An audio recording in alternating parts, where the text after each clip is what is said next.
Hello दोस्तों, तो कैसे हैं आप सभी लोग बढ़िया होंगे और अपनी पढ़ाई को बहुत ही ज़बरदस्त तरीके से कर रहे होंगे। तो आज हम लोग बेटा देखेंगे क्या अपने नर्सिंग असिस्टेंट के लिए बायोलॉजी का सिलेबस। तो जो बायोलॉजी की बात करें तो बायोलॉजी के बेटा आपके इतने सारे टॉपिक हैं। कौन कौन से टॉपिक ये आपके सामने दिए गए हैं और इन टॉपिक से ही हम लोग अपने 1200 क्वेश्चंस की सीरीज लेकर चल रहे होंगे, जिसमें हम लोग एनए के जितने भी बायो के क्वेश्चन बनते हैं सारे इन टॉपिक्स को क्लियर करते हुए हम चल रहे होंगे। मतलब कि इन 1200 क्वेश्चंस में जितने भी टॉपिक हमारे बन जाते हैं वहाँ पे हम सभी को बिल्कुल परफेक्ट तरीके से क्लियर करते हुए चल रहे होंगे। ठीक है, तो बस आपका काम क्या रहेगा, आपका काम ये रहेगा कि आप इन सभी चीज़ों को बहुत ही बेहतरीन तरीके से देख रहे होंगे और हम लोग जो प्रीवियस ईयर के साथ मतलब जो हमारे ऑब्जेक्टिव टाइप क्वेश्चन है उनको देख रहे होंगे और साथ ही साथ हम लोग क्या कर रहे होंगे कि उनके एक्स्ट्रा फैक्ट्स, मतलब एक क्वेश्चंस में आपके पास 4 ऑप्शन होते हैं, आप सभी लोग जानते हैं, और उसके साथ साथ उसके जो भी हमारे एक्स्ट्रा फैक्ट्स बन सकते हैं वो हम लोग बहुत ही अच्छी तरीके से वहाँ पर देख रहे होंगे। ठीक है, तो आइए हम सभी लोग देखते हैं बेटा कि कैसे क्वेश्चन बनते हैं, पहले क्वेश्चंस को कैसे देखना है और उसके एक्स्ट्रा फैक्ट्स जो होंगे वो भी आप राइट करते हो चलोगे। ठीक है, तो स्टार्ट करेंगे। टॉपिक की अगर हम बात करें बेटा तो जो हमारा टॉपिक हो जाता है, टॉपिक हमारा हो जाता है, पहला हो जाता है बेसिक बायोलॉजी, आप सभी लोग जानते हैं जिसे मूल जीव विज्ञान कहते हैं। क्या? मूल जीव विज्ञान। सेकंड हमारा हो जाता है बेटा क्या? लाइफ प्रोसेस, यानी जिसे हम कहते हैं जीवन प्रक्रिया। क्लियर है ना? थर्ड हो जाता है पक्षियों का अध्ययन। अध्ययन मतलब स्टडी, किसी की भी स्टडी क्या कहलाती है वो भी आपको बहुत ही अच्छे से बताया जाएगा। ठीक है, यानी स्टडी ऑफ बर्ड्स, पक्षियों का जो अध्ययन है वो तीसरा हो जाता है। और जो हमारा फोर्थ टॉपिक हो जाता है बेटा ह्यूमन बींग्स। क्या? ह्यूमन बींग्स यानी मानव प्राणी जो है वो हमारा फोर्थ टॉपिक हो जाता है। और जो पांचवा हो जाता है शरीर की विशिष्टता, यानी यूनिक यूसेंस ऑफ ह्यूमन, ये हो जाता है फिफ्थ। उसके बाद भोजन और स्वास्थ्य यानी फूड एंड हेल्थ हो जाता है। उसके बाद आहार की आवश्यकता, यानी बेटा बैलेंस डाइट, क्या है बैलेंस डाइट ये भी हम लोग देखेंगे। ठीक है, साथ ही साथ वेस्टफुल फूड प्रैक्टिसेस, मतलब व्यर्थ भोजन प्रथाएं, जितना भी व्यर्थ भोजन है उसके बारे में हम लोग पढ़ेंगे। उसके बाद भोजन उत्पादन जिसे फूड यील्ड कहते हो, स्वास्थ्य, इसमें हम लोग मतलब वो सारे क्वेश्चंस कवर कर रहे होंगे जो आपके बायोलॉजी के एनए में क्वेश्चंस देखे जाते हैं। मतलब जो भी आपके क्वेश्चंस बनते हैं इसके बाहर कोई भी क्वेश्चन नहीं जाएगा। ठीक है, तो हम लोग स्टार्ट करते हैं बेटा, क्लास को बहुत ही बेहतरीन तरीके से देखेंगे कैसे करते हैं। आइए स्टार्ट करते हैं हम लोग। ठीक है, ये देखिए पहला क्वेश्चन हमारी स्क्रीन के सामने आ चुका है और पहला क्वेश्चन क्या कह रहा है, आप सभी लोग बहुत ही मस्ती से देखेंगे बेटा। कह रहा कि जीवित प्राणियों की मूल संरचनात्मक और कार्यात्मक इकाई कौन सी है। कहने का मतलब ये कह रहा है बेटा, ये कह रहा है बेटा कि जो हमारी जीवित प्राणियों की मूल संरचनात्मक और कार्यात्मक इकाई कौन सी, मतलब स्ट्रक्चरल और फंक्शनल। एक पॉइंट आप बेटा हमेशा याद रखो, पहला क्या कि जो हमारी जीवन की मूलभूत इकाई है, क्या जो जीवन की मूलभूत इकाई ही है हमारी, क्या है? कोशिका है। क्या है? कोशिका है। तो सबसे पहले हम बात करेंगे सेल यानी कोशिका की। किसकी बात करेंगे बेटा? कोशिका की बात करेंगे। कोशिका की बात करेंगे हम लोग तो देखना, कोशिका की अगर बात करेंगे हम लोग, ठीक है, तो कोशिका की बात करेंगे सबसे पहले। देखो बेटा अगर हम लोग देखें बेटा कोशिका,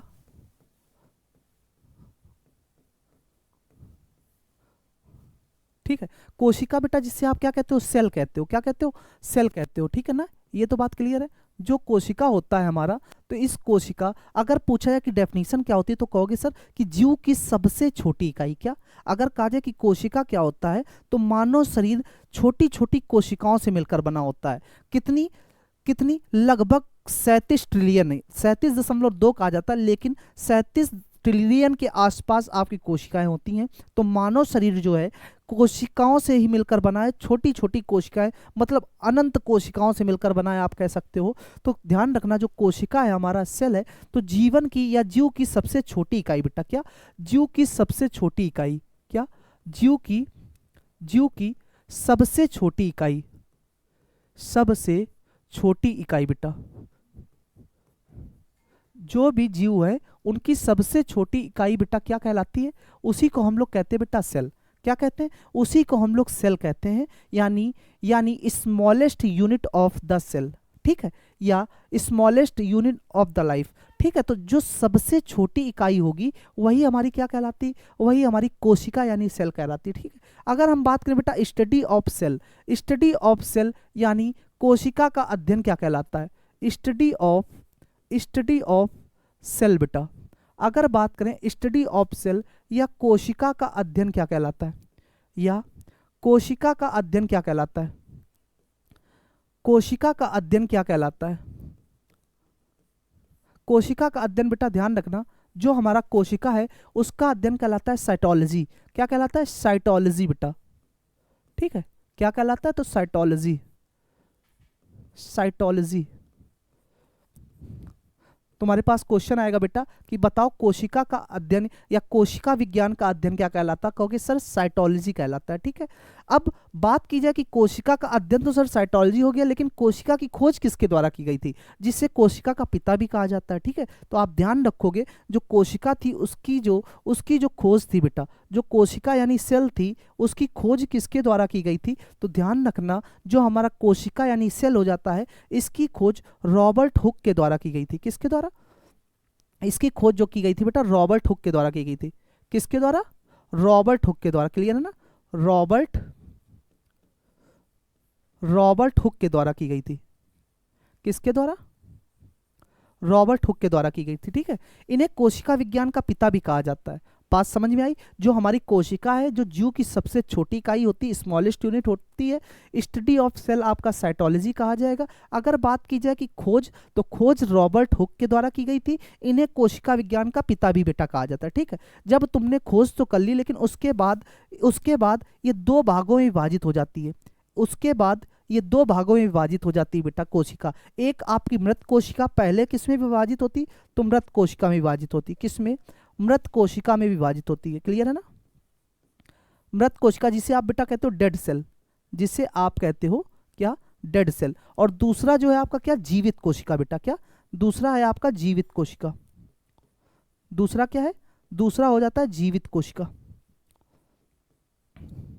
जिसे आप लिविंग सेल कहते हो, जिसे आप लिविंग सेल कहते हो। बात क्लियर है ना बेटा, जो आपकी कोशिका है, तो कोशिका की खोज करने वाले तो हमारे रॉबर्ट हुक हो गए, इन्हें ही कोशिका विज्ञान का पिता भी कहा जाता है। लेकिन अगर आपसे कहा जाए कि ये दो भागों में विभाजित हो जाती है, एक हमारा जो होता है डेड सेल जिसे आप मृत कोशिका कहते हैं, और एक हो जाता है जीवित कोशिका जिसे आप लिविंग सेल कहते हैं। पूछा जाएगा कि मृत कोशिका की खोज किसके द्वारा की गई और किस सन में की गई। साथ ही साथ ये भी पूछा जाएगा आपसे कि बताओ बेटा जीवित कोशिका की खोज किसके द्वारा की गई और कब की गई। ठीक है, तो आप कहोगे सर जो मृत कोशिका थी हमारी, जो हमारी मृत कोशिका थी, इसकी खोज तो रॉबर्ट हुक के ही द्वारा की गई थी।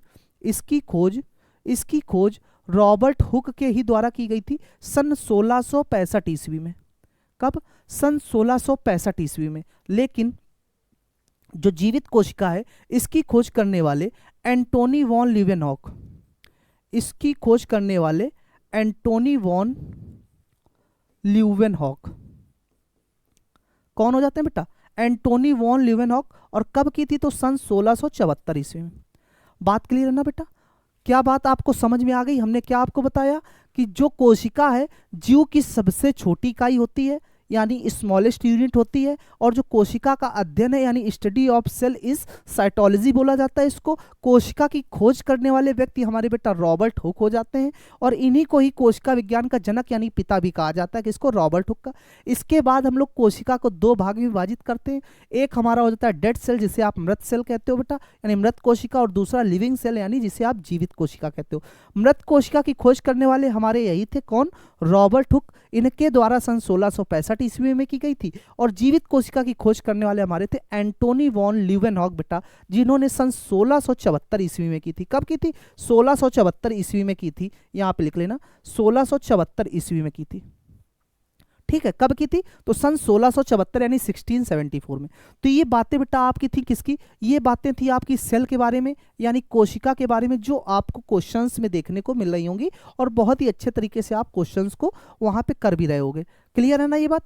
तो आपसे जो क्वेश्चन में कहा गया था जीवित प्राणियों की मूल संरचनात्मक और कार्यात्मक इकाई कौन सी हो जाती है, तो कौन सी हो जाती है, वो हो जाती है आपकी बेटा सेल, वो हो जाती है आपकी सेल। मतलब ऑप्शन नंबर जो बी है आपका वो राइट हो जाएगा। ठीक है, तो option B is right answer किसका, क्वेश्चन नंबर फर्स्ट का। ठीक है, तो ये सारे एक्स्ट्रा फैक्ट ये सारे एक्स्ट्रा फैक्ट्स जितने भी बन रहे हैं ये आप सभी लोग देखते हुए चलेंगे। ठीक है, सेकंड क्वेश्चन की हम बात करेंगे। सेकंड क्वेश्चन की बात करेंगे बेटा, कह रहा कि बताओ क्लोरोप्लास्ट एक क्या है। जो हमारा क्लोरोप्लास्ट है वो क्या है, तो आप कहोगे सर अंगक है, कोशिका है, ऊतक है या अंग है। तो हम लोग देखेंगे जो क्लोरोप्लास्ट है इसके बारे में क्या क्या फैक्ट बन सकते हैं। तो सबसे पहले तो आप ये ध्यान रखोगे कि जो हमारा क्लोरोप्लास्ट है, इस क्लोरोप्लास्ट की खोज किस वैज्ञानिक के द्वारा की गई थी। ठीक, उस वैज्ञानिक का नाम और किस सन में इसकी खोज की गई थी। तो ये बहुत ही इंपॉर्टेंट पॉइंट हो जाते हैं, तो ध्यान रखना बेटा। सबसे पहले हम बात करेंगे किसकी, क्लोरोप्लास्ट की। किसकी, क्लोरोप्लास्ट की। क्लोरोप्लास्ट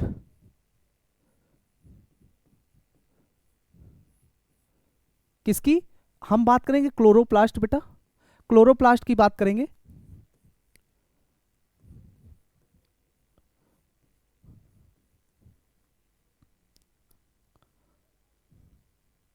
ठीक है, किसकी बात करेंगे, तो क्लोरोप्लास्ट की बेटा बात करेंगे। ठीक है, इसकी खोज करने वाले वैज्ञानिक का नाम हो जाता है अर्नेस्टो लैंज बेटा। क्या, इसकी खोज करने वाले जो वैज्ञानिक थे उनका नाम हो जाता है अर्नेस्टो अर्नेस्टो लैंज। क्या नाम हो जाता है इनका, इनका नाम हो जाता है बेटा अर्नेस्टो लैंज के द्वारा की गई थी। कब की गई थी, तो सन 1883 ईस्वी में। कब की गई थी, तो सन 1883 ईस्वी में बेटा की गई थी। बात क्लियर है। तो क्लोरोप्लास्ट की खोज करने वाले, क्लोरोप्लास्ट की खोज करने वाले बेटा जो व्यक्ति थे वो कौन थे, तो ध्यान रखना जो क्लोरोप्लास्ट की खोज करने वाले वैज्ञानिक थे वो हमारे हो जाते हैं कौन, वो हमारे हो जाते हैं अर्नेस्टो लैंज 1883 ईस्वी में। ठीक है, तुमसे कहा जाएगा कि बताओ ये जो है क्या क्लोरोप्लास्ट किस में पाया जाता है, तो कहोगे सर पादप कोशिका यानी प्लांट सेल में पाया जाता है। ये जो क्लोरोप्लास्ट है हमारा बेटा कहाँ पाया जाता है, तो प्लांट सेल में पाया जाता है। प्लांट सेल, किस में पाया जाता है, प्लांट सेल, यानी जिसे आप कहोगे पादप कोशिका बेटा। किस में पाया जाता है, पादप कोशिका में पाया जाता है। किस में पाया जाता है बेटा, पादप कोशिका में पाया जाता है हमारा क्लोरोप्लास्ट। ठीक है, साथ ही साथ एक फैक्ट आपसे और पूछा जाएगा क्लोरोप्लास्ट के बारे में बेटा कि बताओ इसमें कौन सा पिगमेंट पाया जाता है, इस क्लोरोप्लास्ट में कौन सा पिगमेंट पाया जाता है। तो आप कहोगे सर कि इस क्लोरोप्लास्ट में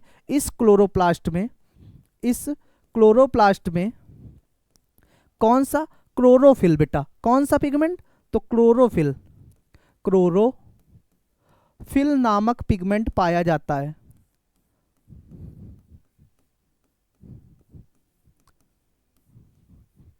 ठीक है बेटा, क्या आपने समझा कि जो क्लोरोप्लास्ट है इसकी खोज करने वाले वैज्ञानिक हमारे अर्नेस्टो लैंज जाते हैं जो सन 1883 ईस्वी में इसकी खोज करते हैं। और ये क्लोरोप्लास्ट किस में पाया जाता है, तो ये ध्यान रखना क्लोरोप्लास्ट आपका पाया जाता है पादप कोशिका बेटा या प्लांट सेल में पाया जाता है। ठीक है, साथ ही साथ क्लोरोप्लास्ट में कौन सा पिगमेंट पाया जाता है, तो आप कहोगे सर क्लोरोफिल नामक पिगमेंट इसमें पाया जाता है। और ये किसके लिए जिम्मेदार होता है, यानी क्लोरोफिल किसके लिए जिम्मेदार होता है, तो ये जिम्मेदार होता है तुम्हारे बेटा प्रकाश संश्लेषण के लिए। लिख लेना, ये किसके लिए जिम्मेदार होता है, ये प्रकाश संश्लेषण के लिए जिम्मेदार होता है।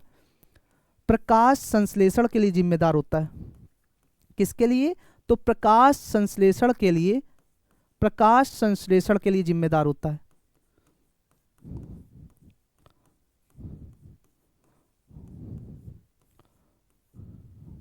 किसके लिए बेटा जिम्मेदार होता है, तो ये प्रकाश संश्लेषण के लिए जिम्मेदार होता है।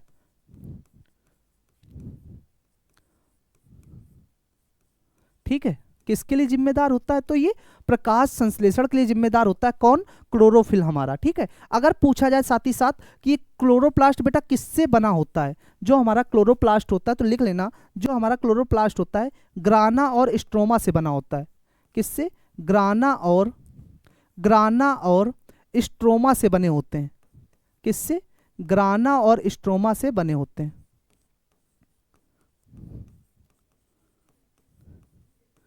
ठीक है ना, जो ये हमारे क्लोरोप्लास्ट हैं किससे बने होते हैं, तो ग्राना और स्ट्रोमा से बने होते हैं। क्लियर है। उसके बाद साथ ही साथ आपको क्या देखना है, उसके बाद साथ ही साथ देखना है इसका काम क्या होता है, मतलब ये कार्बन डाइऑक्साइड को ग्लूकोज में बदल देते हैं। जो क्लोरोप्लास्ट होते हैं किसको, ये जो कार्बन डाइऑक्साइड गैस होती है इसको ग्लूकोज में बदल देते हैं। मतलब CO2 जो आपकी कार्बन डाइऑक्साइड होती है इसको ग्लूकोज में बदल देते हैं बेटा। किसको,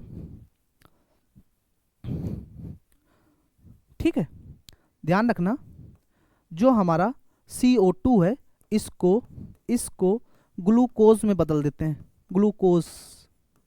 ग्लूकोज में बदल देते हैं।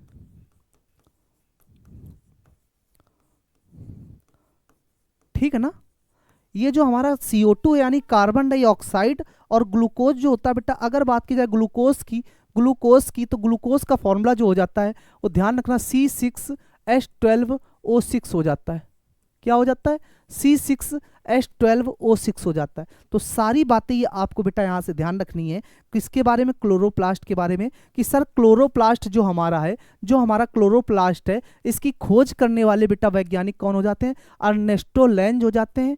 किस सन में? तो सन 1883 ईस्वी में इसकी खोज करते हैं। साथ ही साथ ये किसमें पाया जाता है? तो ये बेटा प्लांट सेल यानी पादप कोशिका में पाया जाता है। किसमें? प्लांट सेल यानी पादप कोशिका। और ये जो क्लोरोप्लास्ट हमारा होता है, क्लोरोफिल नामक पिगमेंट इसमें पाया जाता है। कौन सा? पूछा जाएगा कि बताओ इस क्लोरोप्लास्ट में कौन सा पिगमेंट पाया जाता है, तो कहोगे सर कौन सा? इसमें क्लोरोफिल नामक पिगमेंट पाया जाता है। ठीक है। साथ ही साथ अगर ये क्लोरोफिल किसके लिए जिम्मेदार है, तो आपका जो प्रकाश संश्लेषण होता है, यानी जिसे फोटोसिंथेसिस प्रक्रिया यानी फोटोसिंथेसिस प्रोसेस जो होता है उसके लिए जिम्मेदार होता है। ठीक है। साथ ही साथ किससे बने होते हैं? तो दो शब्द, एक ग्राना और स्ट्रोमा। किससे बने होते हैं? तो ग्राना और स्ट्रोमा से बने हुए होते हैं ये तुम्हारे। साथ ही साथ ये CO2 को ग्लूकोज में बदलने का काम करते हैं। ठीक है। और CO2 का फॉर्मूला देखें, सॉरी ग्लूकोज का फॉर्मूला देखें तो C6H12O6 हो जाता है। तो ये सारी बातें आपको क्लोरोप्लास्ट के बारे में बेटा ध्यान रखनी है। तो ये पूछा क्या गया था कि हमारा क्लोरोप्लास्ट एक क्या है, तो ये ऑर्गेनल है बेटा, ऑर्गेनल है यानी अंगक है एक हमारा, यानी ऑप्शन नंबर ए राइट हो जाएगा। और जितने भी एक्स्ट्रा फैक्ट्स ये हैं ये आप सभी लोगों को बहुत ही अच्छे तरीके से करके चलना है। ठीक है। कह रहा वह वैज्ञानिक जिसने जिसने क्या किया बेटा? वह वैज्ञानिक जिसने कहा कि पादप और जंतु शरीर कोशिकाओं से बने। मतलब कहने का क्या है कि उस वैज्ञानिक का नाम बताओ जो कह रहा है कि प्लांट और एनिमल के जो शरीर हैं कोशिकाओं यानी सेल से बने हैं। तो ऑप्शन नंबर 1 दिया गया बेटा ल्यूवेनहॉक। कौन सा दिया गया? ल्यूवेनहॉक। तो हम सबसे पहले इनकी बात करेंगे क्योंकि ये एक ऐसे वैज्ञानिक हुए जिनको अगर आप बायोलॉजी पढ़ रहे हो तो एग्जाम में आपको एक क्वेश्चन इनको देखने को ही मिल जाता है। इनसे क्या? इनसे एक क्वेश्चन आपको देखने को ही मिल जाता है। तो आपसे कहा जाएगा कि बताओ फादर ऑफ माइक्रोबायोलॉजी बेटा। क्या? Father of microbiology, father of microbiology. ठीक है। यानी सूक्ष्म जैविकी के पिता, यानी सूक्ष्म जैविकी के पिता, सूक्ष्म जैविकी के पिता बेटा कौन हो जाते हैं? तो ध्यान रखना जो सूक्ष्म जैविकी के पिता हो जाते हैं एंटोनी वॉन ल्यूवेनहॉक बेटा। कौन? Antony von Leeuwenhoek. आपके पास लिख के आएगा ल्यूवेनहॉक, लेकिन अगर आपसे पूछा जाए कि इनका पूरा नाम बताओ, तो इनका पूरा नाम एंटोनी वॉन ल्यूवेनहॉक है बेटा। क्या? एंटोनी वॉन ल्यूवेनहॉक हो जाता है। ठीक है। क्या हो जाता है? तो इनका पूरा नाम एंटोनी वॉन ल्यूवेनहॉक हो जाता है। ठीक है। क्या हो जाता है? एंटोनी वॉन ल्यूवेनहॉक हो जाता है। ठीक है।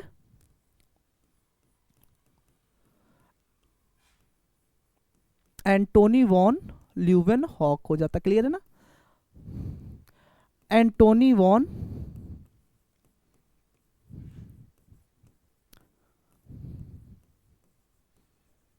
ल्यूवेनहॉक। ठीक है बेटा। सूक्ष्म जैविकी के पिता या फादर ऑफ माइक्रोबायोलॉजी कौन हो जाता है? एंटोनी वॉन ल्यूवेनहॉक हो जाता है। ठीक है। साथ ही साथ इनके बारे में आप देखोगे कि इन्होंने बहुत ही सूक्ष्म का मतलब क्या है? बहुत ही माइक्रो मतलब बहुत ही छोटी छोटी जो चीजें हैं जिनको आप अपनी आंखों से नहीं देख सकते हो, उनकी इन्होंने खोज की। ठीक है। और इन्होंने जितनी भी चीजों की खोज की उसको देखने के लिए हमें किसकी आवश्यकता पड़ती पूछा जाए तो माइक्रोस्कोप। किसकी? माइक्रोस्कोप, या जिसे आप कहोगे सूक्ष्मदर्शी। क्या बेटा? जिसे आप कहोगे सूक्ष्मदर्शी। हम लोग देखेंगे बेटा अब अपना तीसरा क्वेश्चन क्या कह रहा है? वह वैज्ञानिक जिसने कहा कि पादप और जंतु शरीर कोशिकाओं से मिलकर होता। मतलब उस वैज्ञानिक का नाम बताओ जो क्या कह रहा है कि जिसका शरीर पादप और जंतु यानी प्लांट और एनिमल दोनों से मिलकर बना हुआ होता है। ठीक है।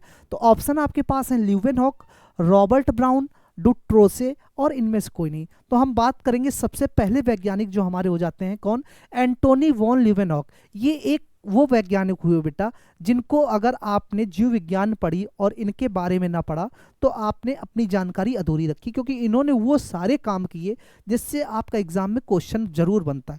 तो इनको हम लोग बहुत ही अच्छी तरीके से देखेंगे। इन्हें कहा क्या जाता है, इन्हें क्या कहा जाता है बेटा, अगर आपसे कहा जाए इन्हें क्या कहा जाता है तो ध्यान रखना कि इन्हें कहा जाता है फादर ऑफ माइक्रोबायोलॉजी। ठीक है, क्या, फादर ऑफ माइक्रोबायोलॉजी यानी सूक्ष्म जैविकी के पिता, यानी सूक्ष्म जैविकी के पिता बेटा। कौन, सूक्ष्म जैविकी के पिता, सूक्ष्म जैविकी के पिता, सूक्ष्म जैविकी के पिता जो हमारे हो जाते हैं, सूक्ष्म जैविकी के जो हमारे पिता हो जाते हैं, सूक्ष्म जैविकी के पिता, सूक्ष्म जैविकी के पिता,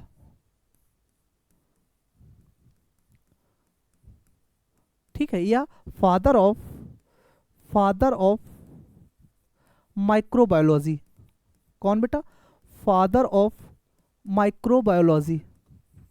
ठीक है, ये कौन हो जाते हैं आपके, तो ये हो जाते हैं आपके एंटोनी वॉन ल्यूवेनहॉक बेटा। कौन, एंटोनी वॉन ल्यूवेनहॉक। कौन हो जाते हैं, Antony von Leeuwenhoek, Antony von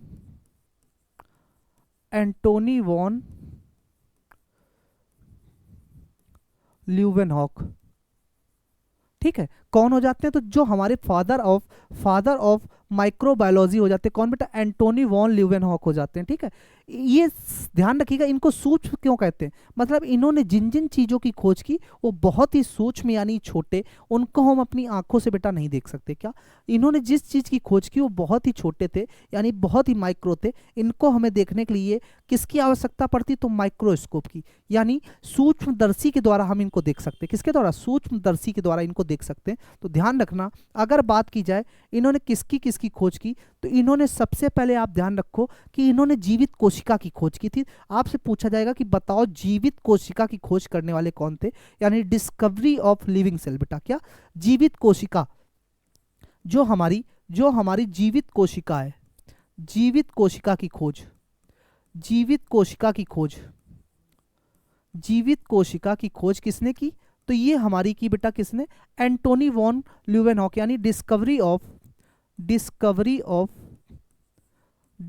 of living cell बेटा, डिस्कवरी ऑफ लिविंग सेल, ये किसने की, जीवित कोशिका की जो खोज हमारी की किसने की, वो की हमारे एंटोनी वॉन ल्यूवेनहॉक ने। साथ ही साथ इन्होंने की स्पर्म सेल यानी शुक्राणु कोशिका की खोज किसने की, शुक्राणु कोशिका की खोज बेटा किसने की, शुक्राणु कोशिका की खोज करने वाले, शुक्राणु कोशिका की खोज करने वाले भी हमारे कौन हो जाते हैं, यानी discovery of sperm cell, discovery of sperm cell.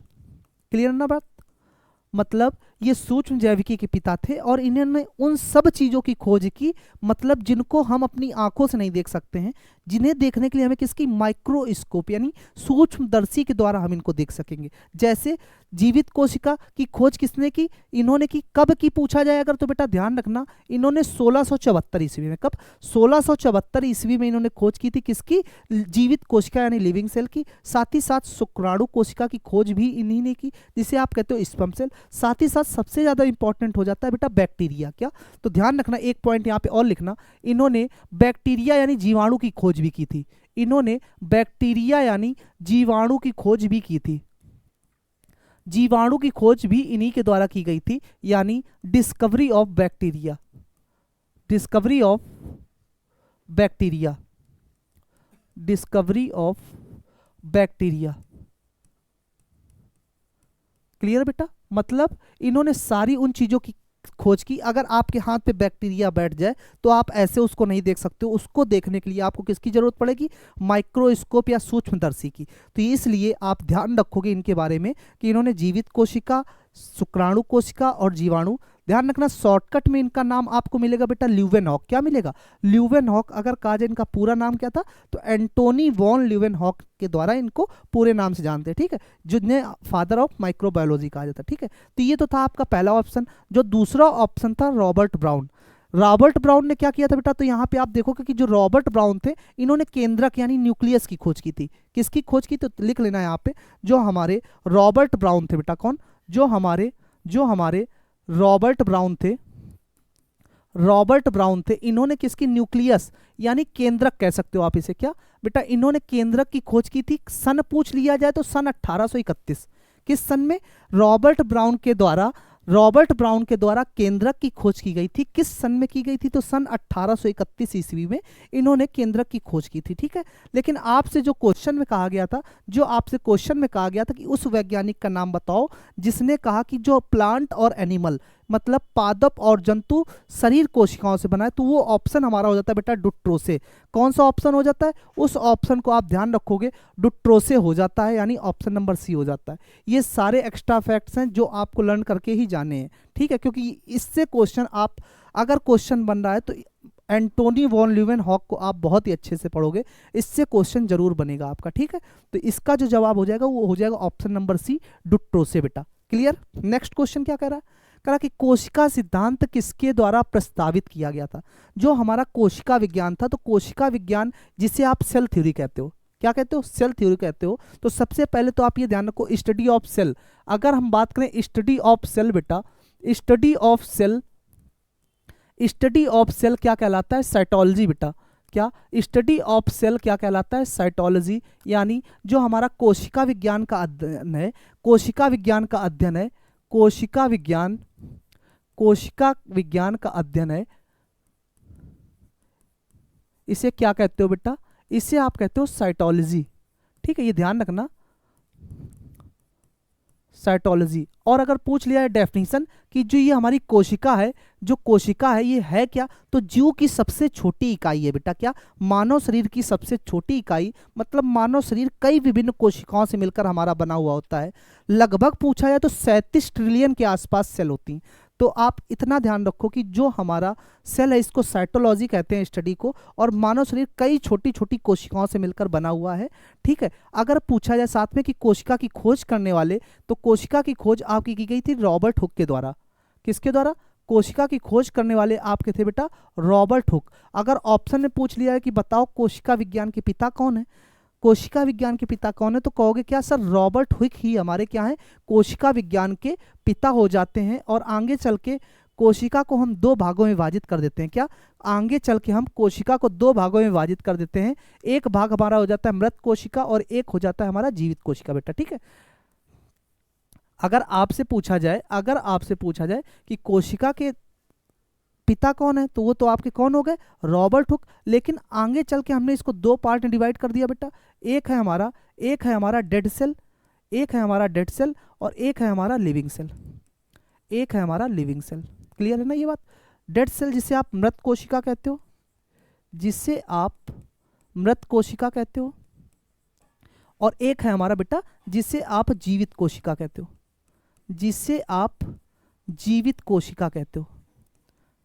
Clear ना ये बात क्लियर है ना, कि ये हो गई आपकी मृत कोशिका, ये हो गई जीवित कोशिका। जो बेटा मृत कोशिका है, मृत कोशिका की खोज करने वाले कौन थे हमारे, वो थे हमारे रॉबर्ट हुक।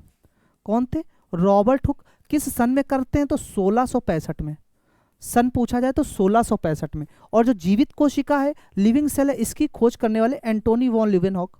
कौन है, एंटोनी वॉन ल्यूवेनहॉक। कौन है बेटा, एंटोनी वॉन ल्यूवेनहॉक। ठीक, कौन है, एंटोनी वॉन ल्यूवेनहॉक, यही तो है। किस सन में करते, तो 1674 ईस्वी में। किस सन में करते हैं, तो 1674 ईस्वी में। ठीक है, तो यहां से आप बात समझ गए होगे बेटा कि इसका अध्ययन तो साइटोलॉजी कहलाता है, लेकिन आगे चल के इसके पिता भी रॉबर्ट हुक हो गए। आगे चल के दो पार्ट में डिवाइड होता है, एक मृत कोशिका और एक जीवित कोशिका। जो लिविंग सेल है और डेड सेल है, तो डेड सेल की तो खोज हमारे रॉबर्ट हुक भाई साहब ने की, कब, 1665 ईस्वी में। और जो जीवित कोशिका है इसकी खोज करने वाले हमारे एंटोनी वॉन ल्यूवेनहॉक हो जाते हैं सन 1674 ईस्वी में। ठीक है, लेकिन जो आपसे क्वेश्चन में कहा गया कि बताओ जो कोशिका सिद्धांत जिसे आप कहते हो बेटा सेल थ्योरी, क्या कहते हो, सेल थ्योरी। यहां पे लिख लो सेल थ्योरी किस के द्वारा दी गई थी, मतलब जो कोशिका सिद्धांत है किसके द्वारा दिया गया था? तो दो वैज्ञानिक हुए जर्मन के बेटा, दो वैज्ञानिक हुए, एक का नाम था स्लाइडेन, एक का नाम था स्लाइडेन, एक का नाम हो जाता है स्लाइडन और दूसरा का नाम हो जाता है स्वान। दूसरा का नाम क्या हो जाता है? स्वान। तो दो व्यक्ति थे जिनके द्वारा सन 1838-39 में, कब? सन 1838 और 39, ठीक है, 1838 और 39 में स्लाइडन एवं स्वान नामक दो व्यक्तियों के द्वारा हमारा कोशिका सिद्धांत या सेल थ्योरी को दिया गया। ठीक है, तो आपसे क्वेश्चन में यही पूछा गया था, बताओ कोशिका सिद्धांत किसके द्वारा दिया गया? तो जर्मन वैज्ञानिक थे स्लाइडन और स्वान नामक दो व्यक्ति, जिन्होंने 1838-39 में अपना कोशिका सिद्धांत दिया।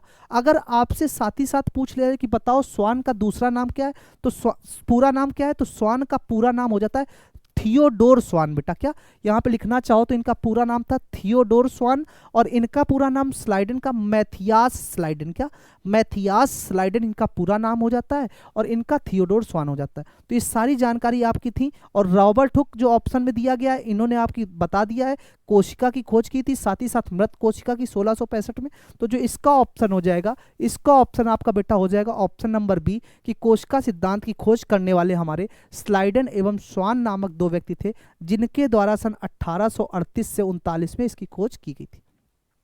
तो बात क्लियर है ना? नेक्स्ट क्वेश्चन की ओर हम लोग बढ़ेंगे। कह रहा कि मानव शरीर में सबसे बड़ी कोशिका है, जो हमारी ह्यूमन बॉडी है, इसमें सबसे बड़ी कोशिका है। तो आप ध्यान रखना, अगर कहा जाए मानव शरीर की सबसे बड़ी कोशिका, क्या मानव शरीर की सबसे बड़ी कोशिका लिखेंगे, मानव शरीर की सबसे बड़ी कोशिका बेटा, जो मानव शरीर है हमारा, मानव शरीर जो है हमारा, सबसे बड़ी कोशिका जो है, मानव शरीर की सबसे बड़ी कोशिका, सबसे बड़ी कोशिका बेटा, मानव शरीर की जो सबसे बड़ी कोशिका है वो कौन सी हो जाती है?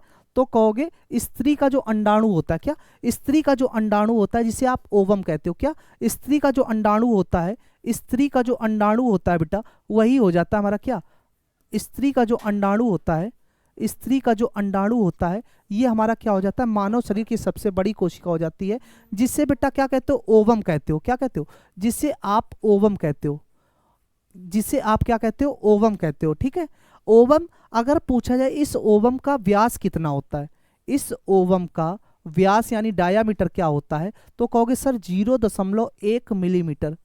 क्या होता है? 0.1 मिलीमीटर, ये इसका क्या हो जाता है? व्यास हो जाता है। ठीक है, साथ ही साथ तुमसे कहा जाए कि बताओ इसकी खोज किसके द्वारा की गई थी, इसकी खोज किसके द्वारा की गई थी, तो क्या कहोगे सर जो ये ओवम था इसकी खोज कब की गई थी? 1827 ईस्वी में। कब की गई थी? 1827 ईस्वी में इसकी खोज की गई थी। 1827 ईस्वी में इसकी खोज की गई थी। किस वैज्ञानिक के द्वारा की गई थी? तो उनका पूरा नाम आप लिखोगे बेटा, कार्ल अर्नेस्ट वॉन बेयर। ठीक है, क्या सुना आपने कि जो स्त्री अंडाणु होता है, जिसे आप ओवम कहते हो, और जिसका व्यास 0.1 mm यानी 0.1 मिलीमीटर होता है, और इसकी खोज करने वाले वैज्ञानिक थे कार्ल अर्नेस्ट वॉन बेयर, जिन्होंने कब? सन 1827 ईस्वी में इसकी खोज की थी। ठीक है, तो आपसे जो क्वेश्चन पूछा गया था कि मानव शरीर में सबसे बड़ी कोशिका कौन सी है, तो ये हो जाएगी आपकी कौन सी स्त्री अंडाणु, जो ऑप्शन में नहीं, मतलब ऑप्शन नंबर डी है, इनमें से कोई नहीं। ठीक है, अगर आपसे पूछा गया होता कि बताओ सबसे लंबी कोशिका कौन सी है, क्या अगर आपसे पूछा गया होता कि बताओ सबसे लंबी कोशिका कौन सी है, तो लिखोगे आप उसको सबसे लंबी कोशिका, सबसे लंबी कोशिका, सबसे लंबी कोशिका बेटा कौन सी हो जाती है? तंत्रिका कोशिका। कौन सी? तंत्रिका कोशिका, तंत्रिका कोशिका, जिसे आप क्या कहते हो? तो ध्यान रखना, इसी को न्यूरॉन्स कहा जाता है, इसी को न्यूरॉन्स कहा जाता है। क्लियर है ना? तो ध्यान क्या रखना है आपको कि सबसे लंबी कोशिका कौन सी है, तो हमारी तंत्रिका कोशिका है। लेकिन मानव शरीर की सबसे बड़ी कोशिका वो स्त्री का अंडाणु, जिसे आप ओवम कहते हो, जिसका व्यास 0.1 mm यानी 0.1 मिलीमीटर होता है, और इस स्त्री के अंडाणु यानी ओवम की खोज करने वाले व्यक्ति 1827 ईस्वी में, जिनका पूरा नाम हमारा कॉर्ल अर्नेस्ट वॉन बेयर हो जाता है। क्लियर है ना? तो ऑप्शन आपका कौन सा हो जाएगा? ऑप्शन नंबर डी राइट हो जाएगा इसका, इनमें से कोई नहीं। ठीक है, और सबसे लंबी कोशिका तंत्रिका कोशिका, जिसको आप नर्व सेल या इसी को न्यूरॉन्स कहते हो। क्लियर है? नेक्स्ट क्वेश्चन क्या कह रहा है? कह रहा बताओ अमीबा, जो अमीबा की कोशिका है वो कैसी होती है? अमीबा की तो तुर्क आकार की, चौड़ी आकार की, गोलाकार या अनिश्चित आकार। तो एक चीज ध्यान रखना, अमीबा हमारा ऐसा होता है, इसका बेटा कोई आकार नहीं होता, जैसे फैला दो वो उसी का आकार ले लेगी। क्या? अमीबा एक ऐसा है जिसको फैला दो इसी की तरह। आपको उदाहरण अगर पूछ जाए इसके अन्य उदाहरण, तो पैरामीशियम भी जैसे होता है, यूग्लिना होता है, इसका कोई भी फिक्स नहीं होता। मतलब आप कह सकते हो कि इसका कैसा आकार होता है? तो अनिश्चित आकार होता है या इनडेफिनिट शेप होता है। ठीक है, कैसा होता है? अनिश्चित आकार होता है अमीबा का बेटा। जो हमारा अमीबा होता है, अमीबा होता कैसा? तो ये ध्यान रखना, अनिश्चित आकार बेटा। क्या? अनिश्चित आकार, अनिश्चित आकार।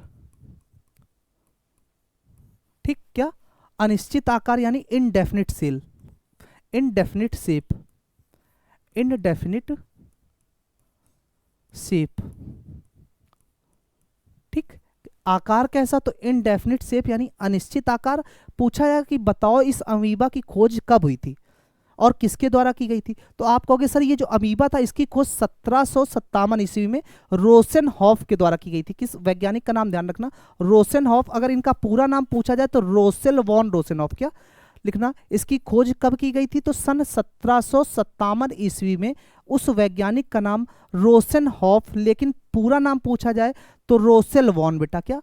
Rosell, Rosel von Rosenhof, Rosen von Rosenhof. ठीक है, मतलब अमीबा का आकार कैसा? तो इसका आकार तो अनिश्चित हो गया यानी इनडेफिनिट शेप हो गया। साथ ही साथ इसकी खोज कब होती? सन 1757 ईस्वी में। किस वैज्ञानिक के द्वारा होती? तो रोसेनहॉफ के द्वारा होती है। ठीक है, और साथ ही साथ आप ध्यान रखोगे कि ये क्या है? मुक्त जीवी या परजीवी हो सकता है। क्या? ये मुक्त जीवी या परजीवी हो सकता है बेटा। मुक्त जीवी, मुक्त जीवी या परजीवी हो सकता है।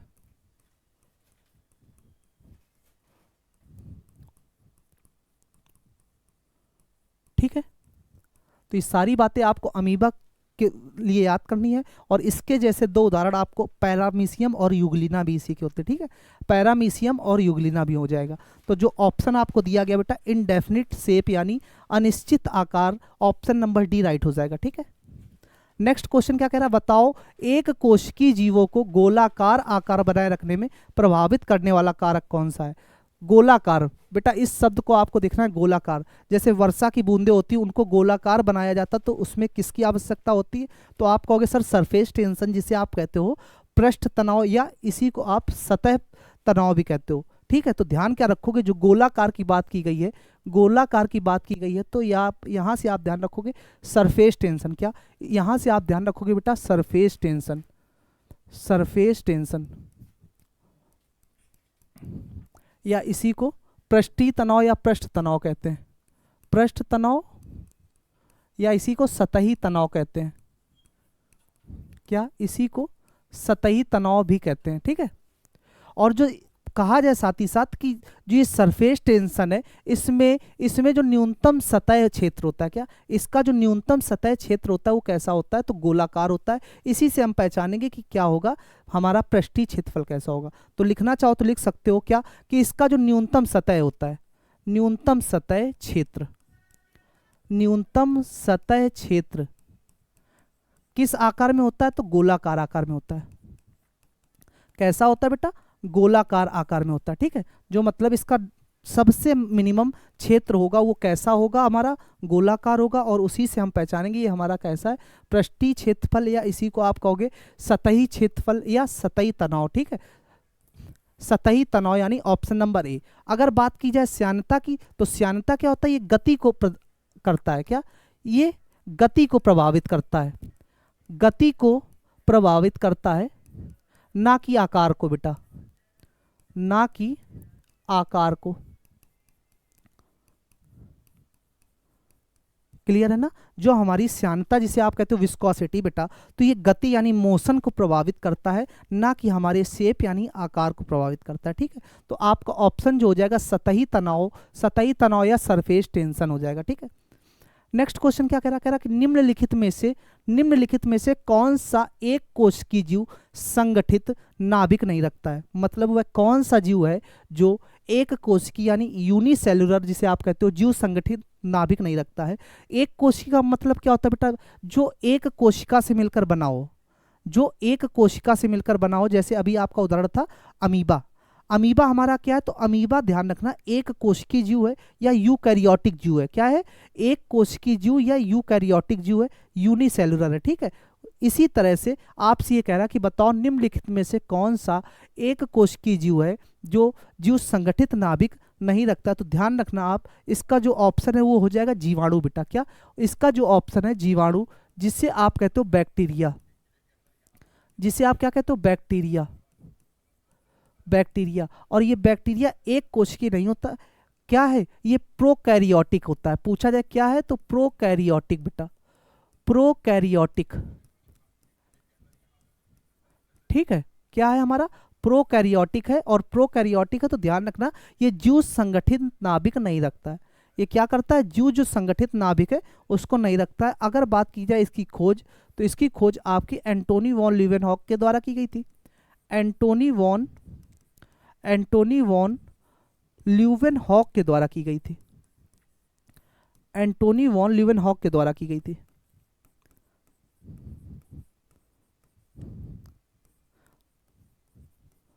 ल्यूवेनहॉक के द्वारा की गई थी। ठीक है, साथ ही साथ इनके द्वारा और भी खोज की गई थी। किसकी बेटा, स्पर्म सेल यानी शुक्राणु कोशिका की खोज करने वाले भी कौन थे, यही थे हमारे शुक्राणु कोशिका की खोज। शुक्राणु कोशिका की खोज करने वाले हमारे कौन थे बेटा, तो यही थे कौन, एंटोनी वॉन ल्यूवेनहॉक।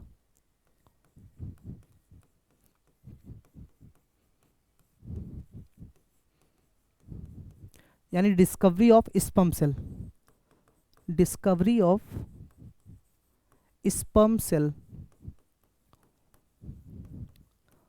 ठीक है, तो मतलब जो जीवाणु है ये हमारा क्या है, तो जीवाणु हमारा है बेटा प्रोकैरियोटिक। और इस जीवाणु की खोज करने वाले एंटोनी वॉन ल्यूवेनहॉक हो जाते हैं। और साथ ही साथ शुक्राणु कोशिका की भी खोज करने वाले यही थे, और जीवित कोशिका भी की खोज करने वाले यही थे। किसकी, जीवित कोशिका की खोज करने वाले भी यही थे। जीवित कोशिका की खोज,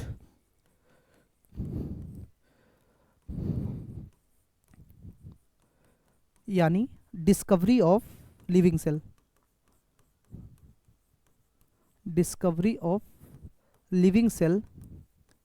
की खोज करने वाले भी यही थे। किस सन में, सन 1674 ईस्वी में। ठीक है, तो जीवाणु था बेटा कैसा है, तो प्रोकैरियोटिक है। और साथ ही साथ इसकी खोज करने वाले कौन हो जाते हैं, एंटोनी वॉन ल्यूवेनहॉक हो जाते हैं। और शुक्राणु कोशिका की खोज करने वाले भी हमारे यही हो जाते हैं। और लिविंग सेल यानी जीवित कोशिका की खोज करने वाले भी यही हो जाते हैं।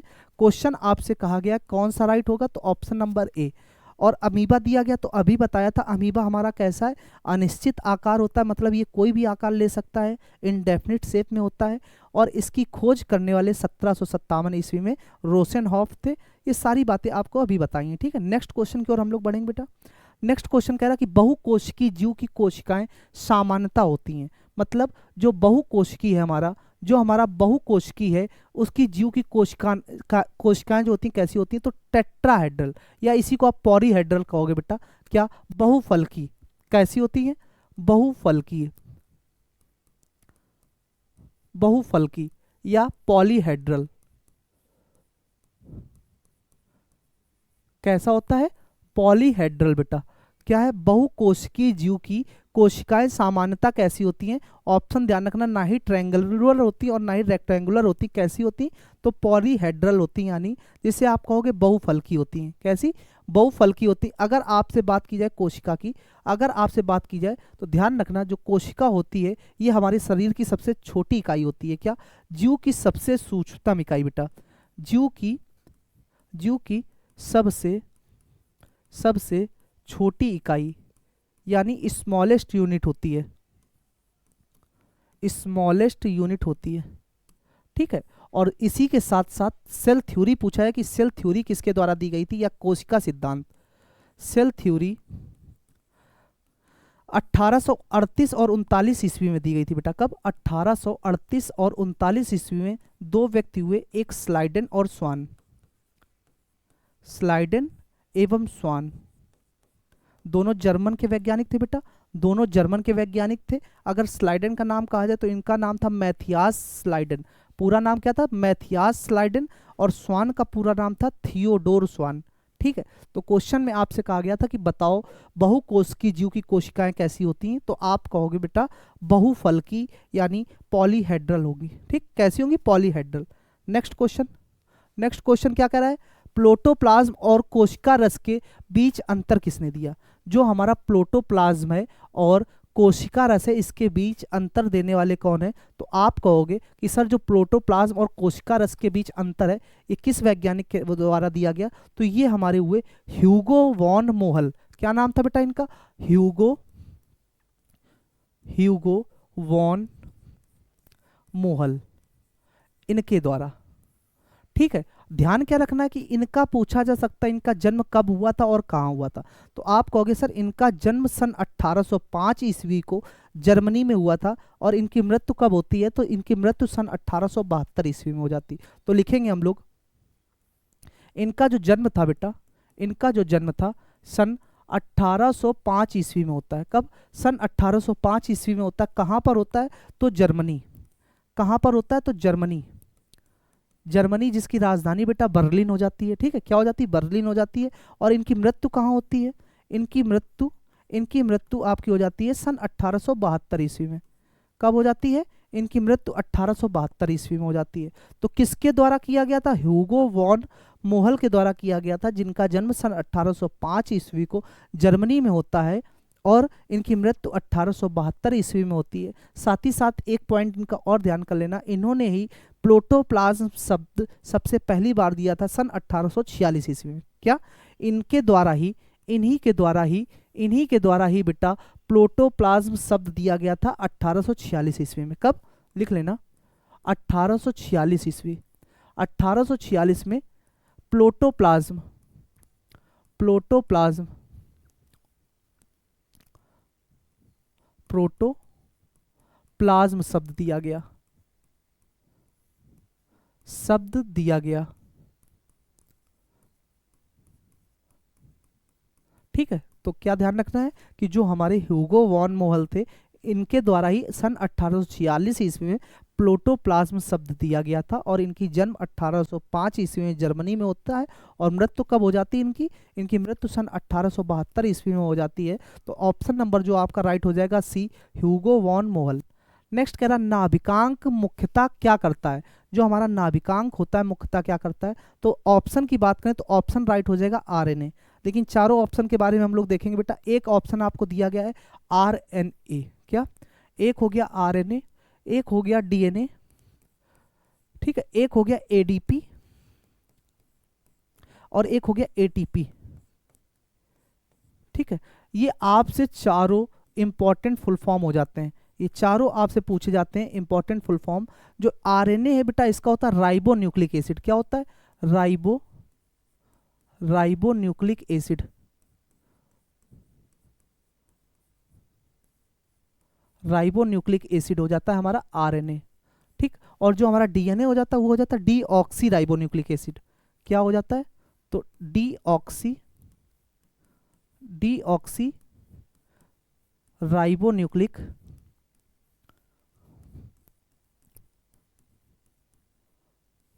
एसिड,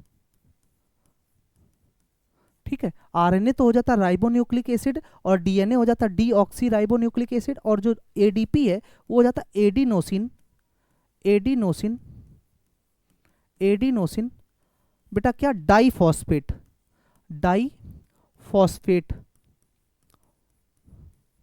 ठीक है। जो एडीपी होता है उसका फुल फॉर्म हो जाता है एडिनोसिन डाइफॉस्फेट, और जो एटीपी होता है एडिनोसिन ट्राइफॉस्फेट। क्या हो जाता है? Adenosine triphosphate. एडिनोसिन ट्राइफॉस्फेट,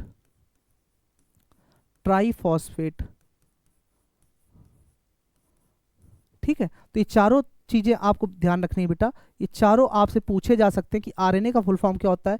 तो राइबो न्यूक्लिक एसिड, और डीएनए का होता है deoxy ribo nucleic acid, ADP हो जाता है एडिनोसिन डाइफॉस्फेट, और एटीपी हो जाता है एडिनोसिन ट्राइफॉस्फेट। जो आपसे क्वेश्चन में कहा गया था कि नाभिकांक मुख्यतः क्या करता है, तो ये आरएनए से रिलेटेड है बेटा, यानी ऑप्शन नंबर जो ए हो जाएगा आरएनए। ठीक है, नेक्स्ट कह रहा ई कोलाई में माइटोकॉन्ड्रिया का स्थापन क्या है। जो हमारा ई कोलाई है उसमें जो हमारा माइटोकॉन्ड्रिया है इसका स्थानापन्न क्या होता है। तो आप कहोगे जो माइटोकॉन्ड्रिया है इसका जो स्थानापन्न होता है, ऑप्शन की इस बात करें तो मैसोसोम, क्या मैसोसोम हो जाएगा, इसका ऑप्शन हो जाएगा मैसोसोम। और इसकी खोज किसने की थी मैसोसोम की, तो सन 1953 ईस्वी में फिट्ज जेम के द्वारा की गई थी। लिख लेना, जो मैसोसोम है इसकी खोज सन 1953 ईस्वी में, 1953 ईस्वी में फिट्ज, क्या फिट्ज जेम्स के द्वारा की गई थी बेटा। किसके द्वारा की गई थी, फिट्ज जेम्स के द्वारा की गई थी। ठीक है, कब, सन 1953 ईस्वी में।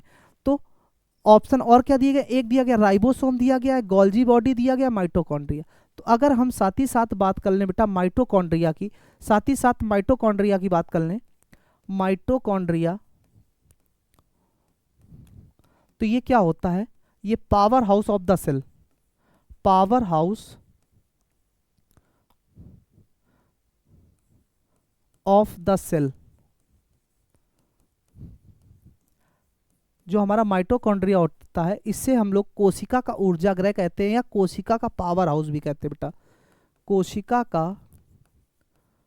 कोशिका का पावर हाउस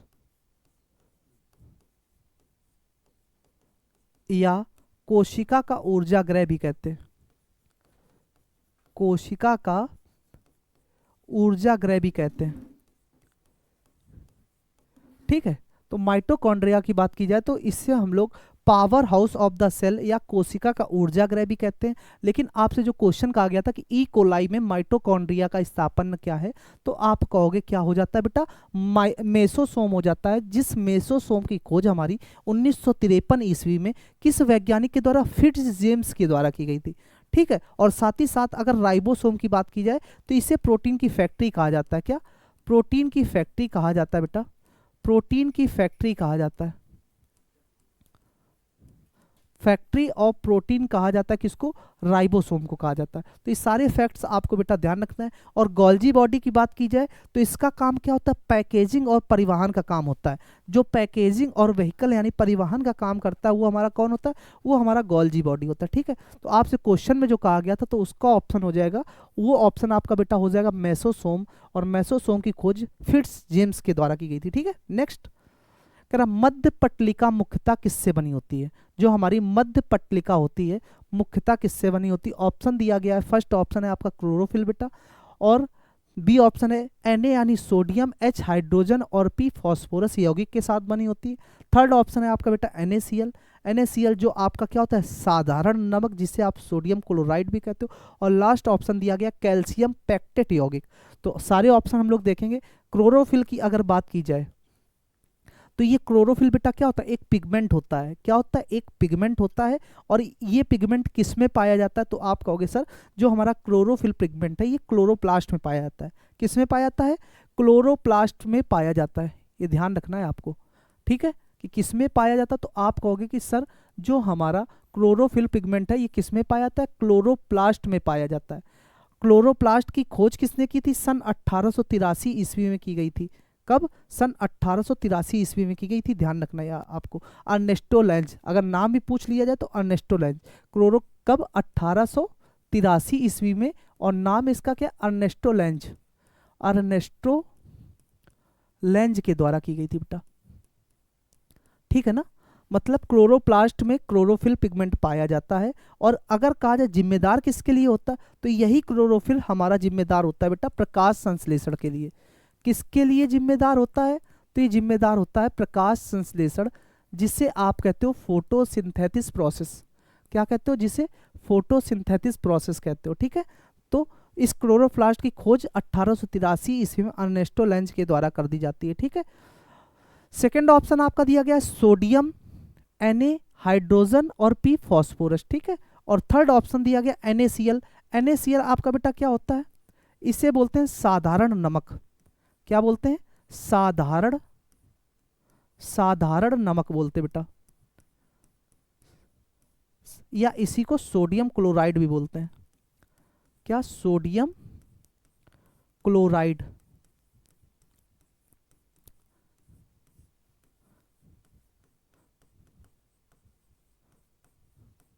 ठीक है ना, सोडियम क्लोराइड, इसी को नमक भी कहा जाता है, यानी सोडियम और कैल्शियम के साथ जो क्लोरीन के साथ मिलकर बनता है साधारण नमक, ठीक है।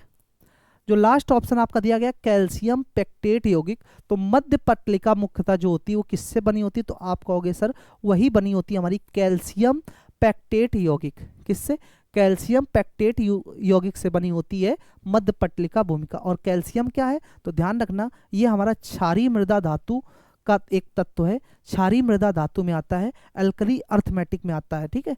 कैल्शियम जिसका एटॉमिक नंबर बेटा क्या होता है, एटॉमिक नंबर 20 होता है। कितना, इसका जो एटॉमिक नंबर होता है 20 होता है, यानी परमाणु संख्या कितनी होती है, 20 होती है, और क्षारीय मृदा धातु में आता है ये।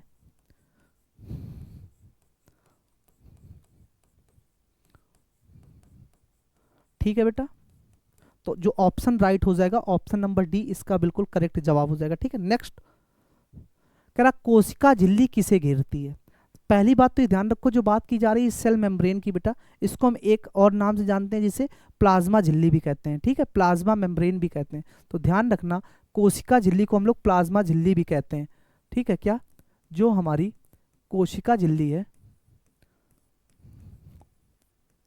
कोशिका झिल्ली है बेटा, जिसे आप क्या कहते हो, cell membrane, cell membrane, membrane, इसे हम क्या कहते हैं, तो इसी को हम बेटा कहते हैं, लिख लेना, प्लाज्मा झिल्ली।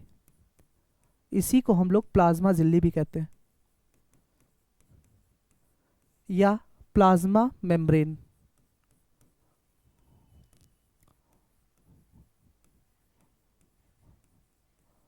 ठीक है, अगर पूछा जाए ये जो कोशिका झिल्ली है किससे बनी होती है, क्वेश्चन आपसे पूछा जाएगा कि बताओ जो हमारी कोशिका झिल्ली है किससे बनी होती है, तो कहोगे फॉस्फोलिपिड। किससे, फॉस्फोलिपिड बाइलेयर से बनी होती है, लिख लेना ये किससे, फॉस्फोलिपिड, किससे, फॉस्फोलिपिड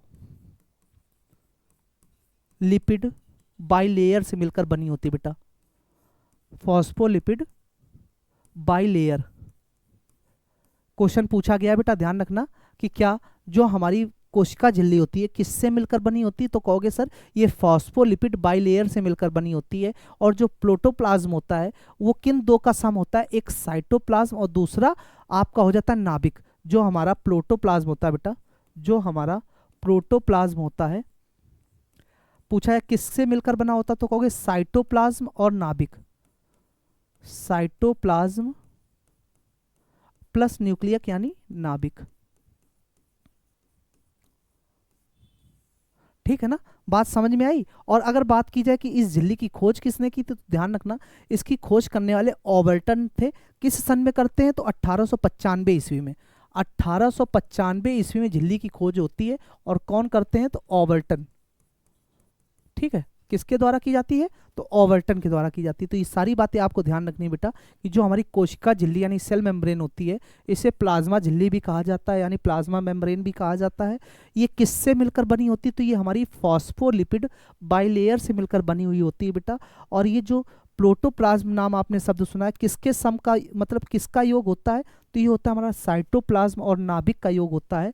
और साथ ही साथ जो कोशिका झिल्ली है इसकी खोज किसके द्वारा, ओवर्टन के द्वारा की गई थी। किस सन में की गई थी, तो सन 1895 ईस्वी में की गई थी। ठीक है, क्वेश्चन जो आपसे पूछ रहा था यही पूछ रहा था कि बताओ कोशिका झिल्ली जो है हमारी, कोशिका झिल्ली किसे गिरती, तो आप क्या कहोगे, जो आपका प्रोटोप्लाज्म है जो किससे, साइटोप्लाज्म और नाभिक से मिलकर बना हुआ होता है, ये हमारे प्रोटोप्लाज्म को ही घेरती है। किसको घेरती है, प्रोटोप्लाज्म को ही घेरती है, यानी ऑप्शन नंबर सी हमारा राइट हो जाएगा बेटा। क्या, ऑप्शन नंबर सी राइट हो जाएगा। नेक्स्ट क्वेश्चन कह रहा कि बताओ जीवाणु कोशिका जो है हमारी, बैक्टीरियल सेल जो है उसमें कौन सा उपस्थित होता है, मतलब कौन सा उपस्थित होता है। ऑप्शन दिया गया है न्यूक्लियोटाइड, न्यूक्लियोओइड, प्रोकोमोसोम बेटा, प्रोकोमोसोम और जीनोफोर। ये 3 चीजें दी गई और पूछा गया है कि जीवाणु कोशिका में शामिल है। तो जीवाणु कोशिका में आप ध्यान रखना तीनों ही चीजें बेटा शामिल होती हैं। ये क्या, जो हमारी बैक्टीरियल सेल होती है इसमें तीनों चीज शामिल होती है। एक आपकी हो जाती है क्या, न्यूक्लियोइड, ठीक, और दूसरा क्या है, प्रो क्रोमोसोम, ये भी आपका शामिल होता है बेटा। और साथ ही साथ तीसरा क्या है, जीनोफोर, जीनोफोर।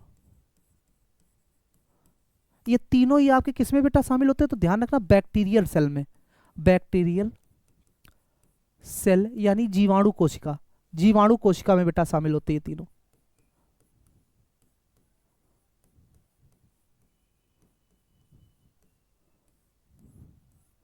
ठीक है, आपसे जो पूछा गया था कि बताओ जो जीवाणु कोशिका होती उसमें कौन शामिल होता, तो आप कहोगे सर तीनों ही चीजें शामिल होती। एक न्यूक्लियोओइड होता है, एक प्रोकोमोसोम होता है, तीसरा जीनोफोर होता है। बेटा जीनोफोर को ही हम लोग दूसरा नाम जो दिया गया प्रोकोमोसोम, अगर आपसे कहा जाए कि जीनोफोर का दूसरा नाम क्या है तो आप कहोगे सर जीनोफोर को हम किस नाम से भी जानते हैं, तो कहोगे प्रोकोमोसोम नाम से भी हम जीनोफोर को ही जानते हैं।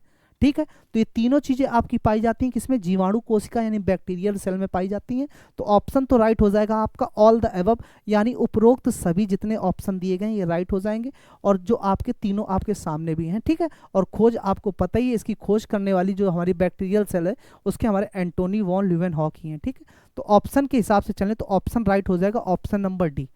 नेक्स्ट कह रहा कि पादपों में श्वसन कहाँ होता है, जो हमारे प्लांट्स हैं उनमें रेस्पिरेटरी सिस्टम जो होता है वो कहाँ होता है। कह रहा कि सभी बढ़ते ऊतक यानी ग्रोइंग टिश्यू जो होता है। सेकंड ऑप्शन है सभी जीवित कोशिकाएं यानी all living cell. Third option है आपका कोशिका भित्ति यानी सेल वॉल। और लास्ट ऑप्शन है जाइलम और फ्लोएम। बेटा तो ध्यान रखना दो शब्द ये जो बेहद इंपॉर्टेंट आपके हो जाते, एक जाइलम और एक फ्लोएम। जाइलम, जाइलम और फ्लोएम, क्या, जाइलम और फ्लोएम बेटा।